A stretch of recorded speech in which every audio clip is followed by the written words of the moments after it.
Bonjour à tous et bienvenue dans cette nouvelle vidéo. Donc aujourd'hui, vidéo dédiée à Power BI Query et notamment ici comment rapidement charger et combiner et consolider plusieurs tableaux de plusieurs feuilles dans une même source. Donc on va faire de la consolidation mais rapide en n'utilisant qu'un seul objet, Excel Current Workbook. Donc voilà, une instruction que vous avez dans Power Query qui vous permet de pouvoir ici combiner et fusionner plusieurs tableaux qui se trouvent dans plusieurs feuilles. Vous allez voir que c'est beaucoup plus simple qu'une macro et on va essayer d'utiliser cette fonctionnalité. Exemple, ici j'ai des tableaux, ici j'ai trois feuilles, année 2019, 2020 et 2021, et pour chacun j'ai des données. Donc ici pour le mois, ici vous avez les 12 tableaux qui va chercher ici la feuille du mois de janvier, la feuille du mois de février, mars, et ainsi de suite, voilà, répartis un petit peu. Voilà. Tous ces tableaux, toutes ces sources ont été mises sous format tableau. Donc ça, c'est important, création de tableau. Donc ici, celle de janvier 2019, je l'ai appelée janvier 2019. Ici, février 2019. Ici, mars 2019, et ainsi de suite. Donc ici, j'ai créé ici, voilà, des tableaux pour chacun des mois. Okay, et pareil pour l'année 2020, avec un tableau, octobre 2020, novembre 2020, et ici, le reste de mes feuilles. Okay, et je voudrais, moi, prendre tous ces tableaux de ces trois feuilles, et les combiner, fusionner dans un nouveau tableau pour faire des statistiques notamment et un tableau de bord. Donc vous allez voir ici le principe. Alors vous avez une consigne, il va falloir déjà, vous voyez qu'en 4 étapes ça va être fait. Première étape, création d'une requête vide. Donc pour créer une requête dans Power Query vide, je vous rappelle, onglet données, obtenir les données à partir d'autres sources et on va lui dire de créer une requête vide. Donc on va lancer l'éditeur Power Query. D'accord. Et dans cet éditeur Power Query, donc on va y afficher la barre de formule. Donc si vous ne l'avez pas, vous allez cliquer dans onglet affichage et vous cliquez ici dans barre de formule pour l'activer. D'accord. Et une fois que vous l'avez, eh bien vous allez taper ici une formule qui s'appelle égal, qui dit formule dans Excel. On va chercher Excel, point, et on va chercher l'instruction qui s'appelle current workbook. Okay. Current workbook. Et on ouvre et on ferme la parenthèse. C'est une fonctionnalité. D'accord. Et je vais valider par entrée. Automatiquement, alors current workbook, évidemment, si je ne crée pas la bonne instruction, ça va pas marcher. Voilà, workbook.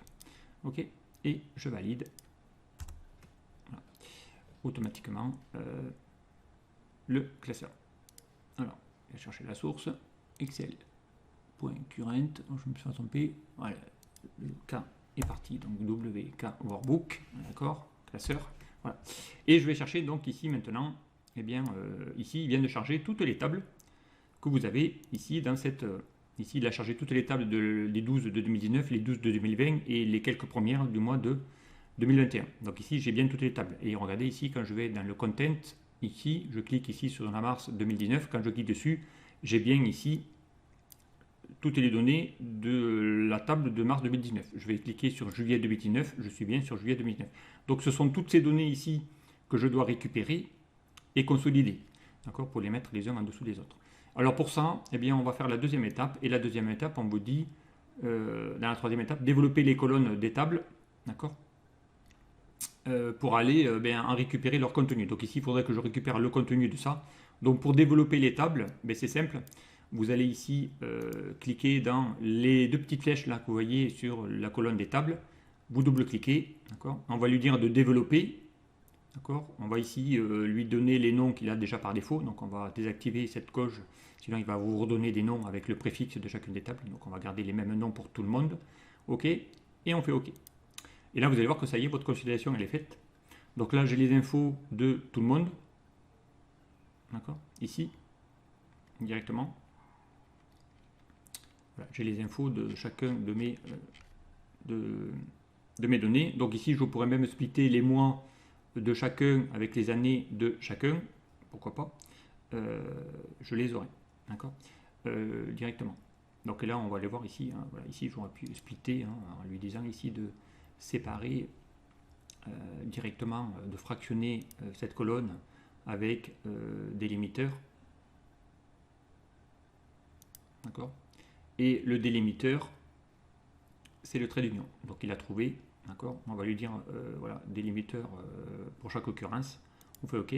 Comme ça, on a une colonne année, on a une colonne mois. Donc ici, on va dire mois, si je veux récupérer les noms de mes tableaux. Et ici, on a les années. Voilà. Donc là, maintenant, j'ai fait ma requête, d'accord, qui est déjà consolidée. Donc on va juste ici transformer lui en date pour que ce soit vraiment des vraies dates si je dois les cumuler. Donc ici, on a les dates de chacun. Donc, je pense qu'avec cette date-là, je n'ai même pas besoin ici d'aller récupérer ces deux colonnes. J'aurais pu m'en passer. Donc on a les quantités. Voilà. Donc ici, on va lui mettre quantité décimale, quantité décimale et total décimale. Okay. On formate les champs. D'accord. On les modifie. Voilà, une fois que c'est fait, ben maintenant il n'y a plus qu'à lui dire fermer, charger dans. Et on va lui demander de mettre ça dans un tableau, dans une nouvelle feuille par exemple. Et on fait OK. Et là, j'ai ma consolidation qui est déjà toute faite, avec ici toutes mes données chargées de chacune de mes années. D'accord, pratique. Voilà. Donc et à partir de là, ben, je peux faire des tableaux croisés dynamiques pour aller voir la somme de toutes les ventes par produit, par année, et ainsi de suite. Donc ici, rien ne m'empêche de faire un tableau croisé dynamique qu'on va mettre ici dans une feuille déjà existante. On va cliquer ici. Hop. Et là, si je veux par produit le cumul des totaux, ici on a les ventes de chacun. On va formater ces champs pour que ça ne bouge plus et on va lui demander ici, dans autre option, d'aller lui formater les chambres au format monétaire sans décimale. Voilà, comme ça, il va les formater pour chacun. Okay. Et là maintenant, eh bien, je peux aller rapidement. Donc ici, on va mettre ici produit. Voilà, ici, on va mettre total, chiffre d'affaires. Et ici, eh bien, je pourrais avoir les statistiques mois par mois.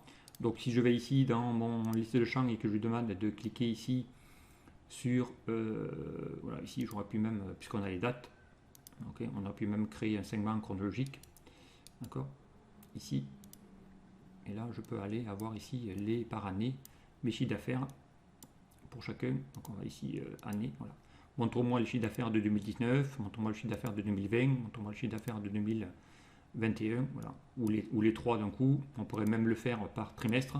Voilà, je voudrais le chiffre d'affaires des trimestres 2001, trimestre 1, 2, 3 de 2020, je les ai. Voilà, ou les trimestres 2002, je les ai, ou les trimestres, voilà. Et ici, on a vraiment le tableau qui se fait tout seul directement. Allez, je m'en arrête là, mais ce n'était pas l'objet de montrer comment créer un tableau de bord. Mais encore une fois, voilà, grâce à une requête, je peux aller lui demander d'aller donc combiner ici tous les tableaux. Voilà. Et si demain j'en rajoute un autre en 2021 pour faire la suite, je m'étais arrêté au mois d'avril.